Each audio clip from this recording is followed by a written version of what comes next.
It is believed that autoimmune diseases happen to nice people. It's not a medical fact.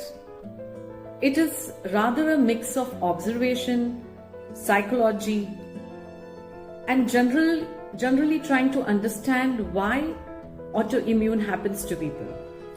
It's not that not so nice people do not have autoimmune diseases, nor does it mean that all nice people have autoimmune disease. We'll try to understand today why it is said like that. What are nice people? What do we mean by nice people? Let's try to understand what is meant by a nice person and what nice person personality is.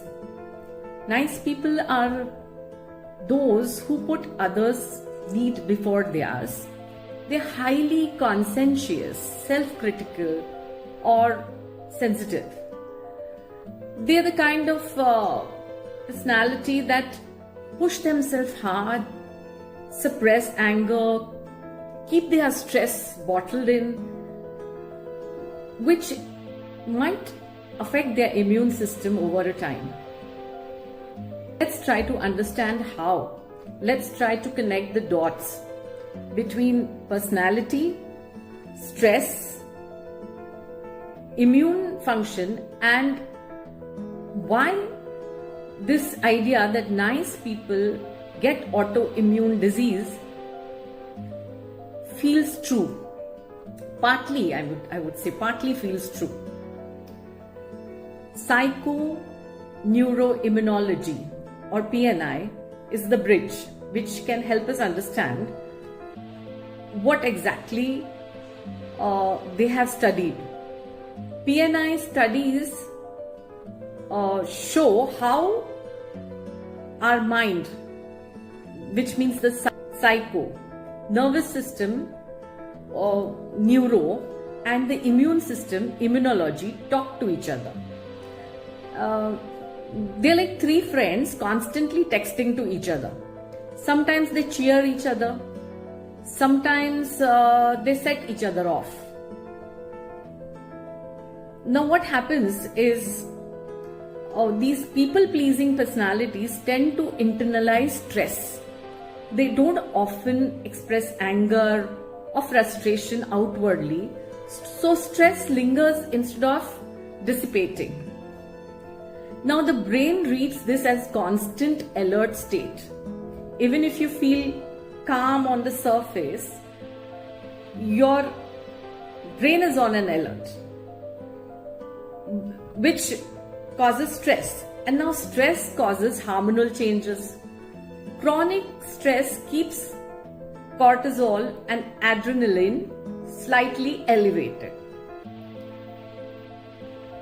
In the beginning, the cortisol suppresses inflammation, but over the time, when it is constantly released, the cortisol's anti-inflammatory effect, meaning inflammation, runs unchecked. The systematic nervous system releases neurotransmitters that influence white blood cells.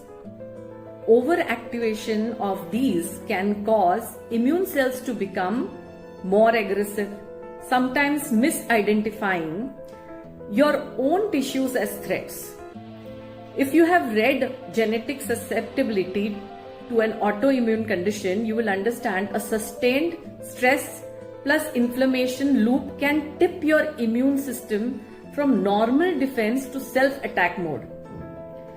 The trigger could be infection, it could be some trauma, it could be the environmental toxins, or in some cases years of unrelieved emotional strain.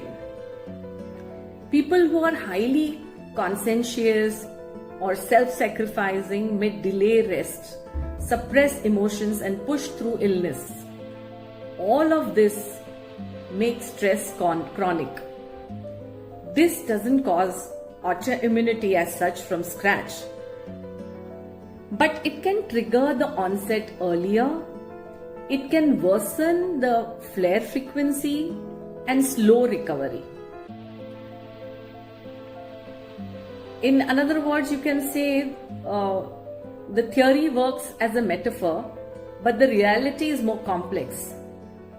The genetics load the gun, environment and infection cock it, and chronic stress can pull the trigger. Being nice to others is a gift. Being nice to yourself is a necessity. Kindness is a powerful tool, but the kindest thing you can do is to protect your own health first. So do protect yourself. Bye bye.